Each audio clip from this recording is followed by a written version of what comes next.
There comes a point in life where you realize that worrying about your appearance is one of the biggest energy drains you can have. It's easy to get caught up in what people see on the outside, especially in a world that constantly talks about looks, beauty standards, and staying young forever. But the truth is, appearance has always been a moving target. What was considered stylish 20 years ago is laughed at today, and what people make fun of now will probably come back around in another decade. If you're always chasing approval based on how you look, you're signing yourself up for a race that never ends. Think about it. When you walk into a room, people are going to make up their minds whether you try to impress them or not.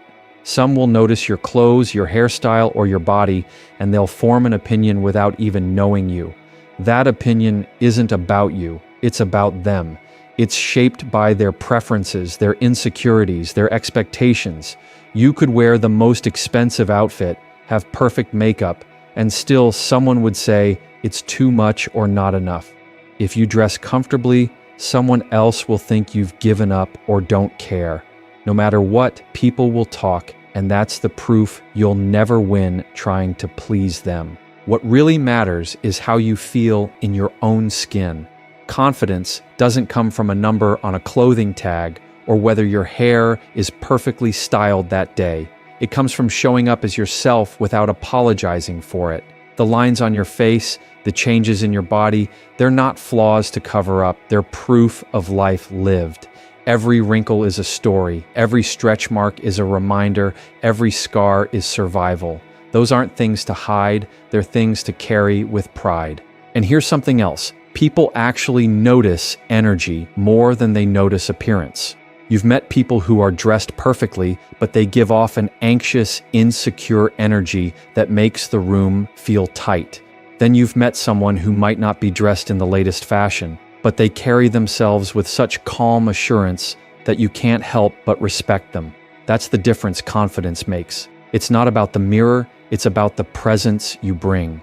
There's also freedom in letting go of perfection. Maybe you don't feel like putting on a full face of makeup just to run errands. Maybe you don't want to spend an hour picking out an outfit just to go meet a friend for coffee.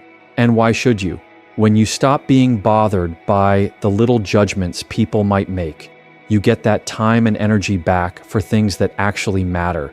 You can invest it in conversations, in experiences, in simply enjoying the moment without worrying if your eyeliner is straight. We've been conditioned for decades to think that beauty equals value, and that appearance is the first thing people measure you by, but your worth was never tied to your reflection. You don't gain value when you put on lipstick, and you don't lose value when you leave the house in comfortable clothes. Your value is already set. It's in the wisdom you carry, the love you've given, the lessons you've lived through. No mirror can add to that, and no critic can take it away. And the truth is, people remember how you make them feel far more than how you looked on a given day. They'll forget the dress you wore, the hairstyle you had, the shoes you chose, but they'll remember if you made them laugh, if you listened when they needed it, if you showed up with kindness. Appearance fades in memory, but presence stays. That's why letting go of being bothered about it is such a relief. It allows you to focus on what leaves a lasting mark. Unsolicited advice is one of those things that seems to follow you everywhere, no matter how old you get. People always think they know what's best for you, even when you didn't ask. They'll comment on how you should take care of your health, how you should spend your money, how you should use your time, even how you should dress or live. Sometimes it comes from family, sometimes from friends, sometimes from complete strangers who just can't resist giving their input. And while advice can sometimes be helpful when it's unsolicited, it often feels more like judgment disguised as concern. The truth is, most unsolicited advice says more about the person giving it than the one receiving it. When someone tells you how you should live your life, it usually reflects their own fears, insecurities, or regrets. They might be projecting what they wish they had done differently. They might be trying to control because they feel out of control themselves. They might even mean well, but their delivery comes across as criticism instead of care. And that's the thing. You can't control what they say, but you can control how much weight you give it. When you're younger, it's easy to feel like you have to listen to every opinion.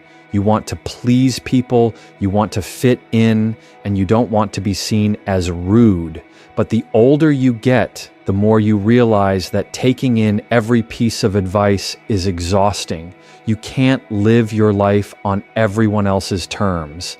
It's like letting 20 people grab the steering wheel while you're trying to drive. You'll never get where you're meant to go if you keep letting other people pull you in every direction. There's freedom in hearing advice without absorbing it. You can listen politely, nod your head, even thank someone for sharing their thoughts, and then leave it right there. You don't have to argue. You don't have to defend yourself. You don't have to take it home and think about it all night. You can let their words pass through like air, because not every opinion deserves space in your mind. And here's the thing. Unsolicited advice often comes with hidden assumptions. People assume you haven't already thought it through. They assume you haven't already weighed your options. They assume you need rescuing. But you've lived enough years to know you're capable of making decisions. You don't need a lecture to validate your choices. You don't need constant reminders of what you should or shouldn't be doing. If anything, you've earned the right to trust your own judgment above the noise. Sometimes unsolicited advice can even be wrapped in comparison. People will say, "Well, when I was your age, I did this," or "You should try what so-and-so is doing." That kind of advice isn't really about you. It's about them reliving their story. And that's fine, but it doesn't mean their path is yours. You can appreciate their experience without feeling obligated to repeat it. It's also worth remembering that advice doesn't carry authority just because it's loud or persistent. Some people repeat their opinions over and over like it makes them more correct. It doesn't. A suggestion isn't a command, and you don't have to internalize it just because it's offered with confidence. The best filter is simple. Ask yourself if the advice lines up with who you are and what you value.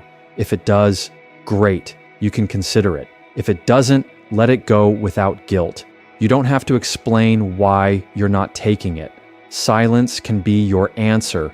Boundaries can be quiet. And once you stop being bothered by unsolicited advice, you start realizing how much lighter life feels. You stop replaying conversations in your head. You stop doubting yourself because of someone else's comment. You stop carrying unnecessary weight. The advice is still out there, but it doesn't sit on your shoulders anymore, and that's where peace begins. Keeping up with trends and technology can feel like an endless treadmill, and it's one that doesn't slow down for anyone. Every season brings a new fashion rule, a new gadget, a new app that supposedly everyone is using. If you're not careful, it can make you feel like you're falling behind, like you're missing out on something important just because you don't jump on every change that comes along. But the truth is, most of those trends don't even last long enough to matter. They come fast, disappear even faster, and leave people exhausted from trying to keep up. There's always going to be pressure to stay current. Maybe it's fashion magazines showing what's in this year, or commercials pushing the newest phone with features most people never even use. Maybe it's social media making it look like everyone else has figured out the latest platform while you're still trying to remember your password to the old one. That pressure can make you think you need to catch up or you'll be left out. But the reality is, being current isn't the same as being valuable. Chasing trends doesn't add to your worth. It only drains your energy. The thing about trends is that they're designed to keep people consuming.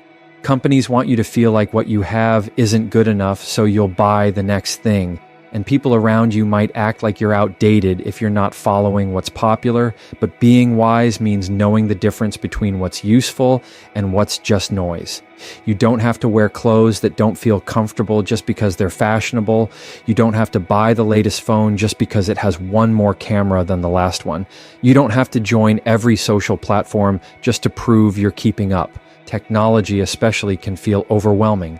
Updates, downloads, new systems, it never ends. Some people get anxious if they don't jump on every single change the moment it happens. But peace comes when you realize you don't need to master every new device or app to live a full life. If the technology serves you, use it. If it confuses you, slows you down, or doesn't add any real value, you're not missing anything by skipping it. The The goal isn't to keep pace with the world's speed, it's to keep pace with your own. And what's interesting is that many trends eventually circle back. What's considered old-fashioned today becomes vintage and valuable tomorrow. That's proof that trying to keep up is an illusion. You're never really behind, you're just in a different cycle. The clothes in your closet, the habits you've formed, even the slower pace you prefer, they all have their place.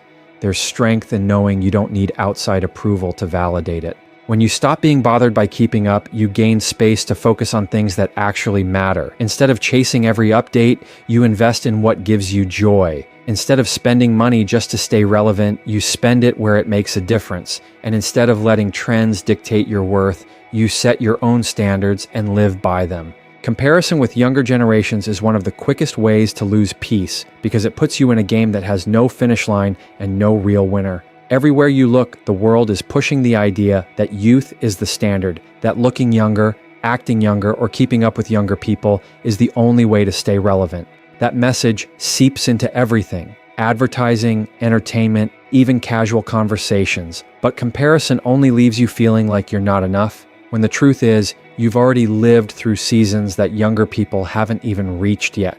It's easy to notice the energy, speed, and freshness that younger generations carry and feel like maybe you've lost something. But what often gets overlooked is what you've gained. Experience, patience, perspective, resilience. These don't come with youth, they come with time. Younger people may run faster, but they don't always know where they're going. You've walked through storms and survived them. You've learned lessons the hard way and turned them into wisdom. That's not something you trade for smooth skin or a quick pace. That's value that can't be seen on the outside, but is felt deeply by those around you. Comparison also tricks you into thinking that life is a race where everyone is supposed to stay at the same level. But life moves in seasons. When you're younger, you're building, you're chasing, you're learning. When you're older, you're deepening, you're refining, you're teaching.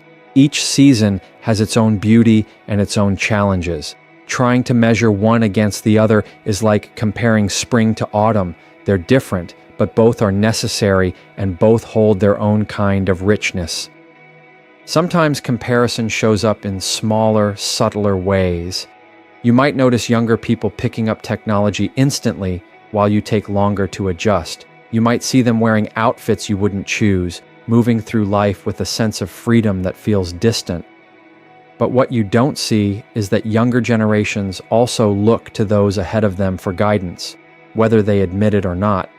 The things that feel natural to you, wisdom, steadiness, clarity, are things they're still striving to develop. You carry strengths they don't yet have, and those strengths matter. There's also a trap in believing you need to compete with younger generations to prove your relevance. The pressure to look a certain way, act a certain way, or keep up a certain lifestyle is heavy, but it's unnecessary. You don't need to shrink your age or pretend to be something you're not to be valuable. Your worth doesn't diminish just because time moves forward.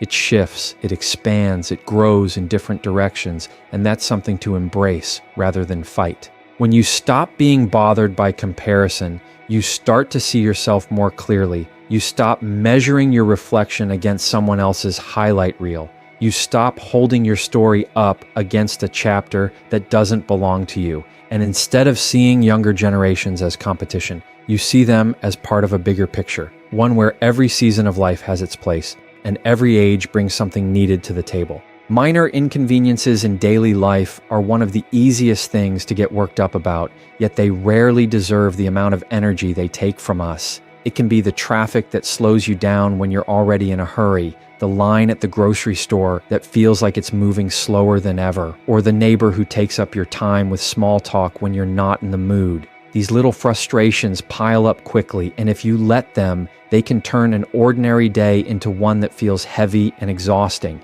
The problem is not the inconvenience itself, but how much space it takes up in your mind. When you dwell on it, you give it power. That red light or that long wait becomes bigger than it really is, and it lingers long after it's over. Before you know it, you're replaying the annoyance hours later, letting it steal peace from moments that should have been calm.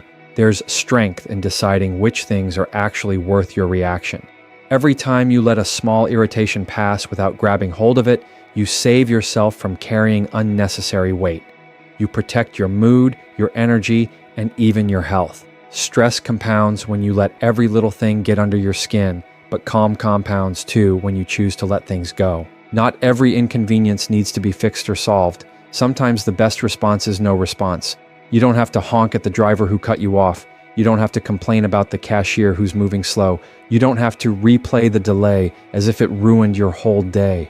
By giving yourself permission to release it, you keep control over what matters most, your peace. When you stop being bothered by these daily annoyances, life feels lighter. You find yourself less tense, less reactive, and more present. Those little bumps along the way lose their power because you've learned they don't deserve it. They're just background noise, and they only grow as loud as you allow them to. Saying no without guilt is one of the most powerful freedoms you can give yourself.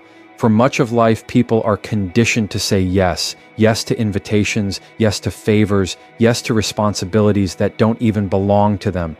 It comes from wanting to be kind, wanting to be reliable, wanting to avoid disappointing others, but the weight of all those yeses adds up, and it often leaves little room for what truly matters. There's a moment when you realize that every yes you give away is also a no to something else. Agreeing to help when you're exhausted is saying no to your own rest. Agreeing to attend an event you don't want to be at is saying no to the time you could have spent doing what brings you joy. Every decision has a cost, and the more automatic your yes becomes, the higher the cost to your peace of mind. The guilt that comes with saying no often comes from worrying about what others will think. Will they see me as selfish, unkind, or unreliable? But the reality is that people who truly respect you will also respect your boundaries. They may not always like your answer, but they'll learn to understand it. And those who demand a yes from you every time are showing you that their comfort matters more to them than your well-being. That's not a weight you need to carry.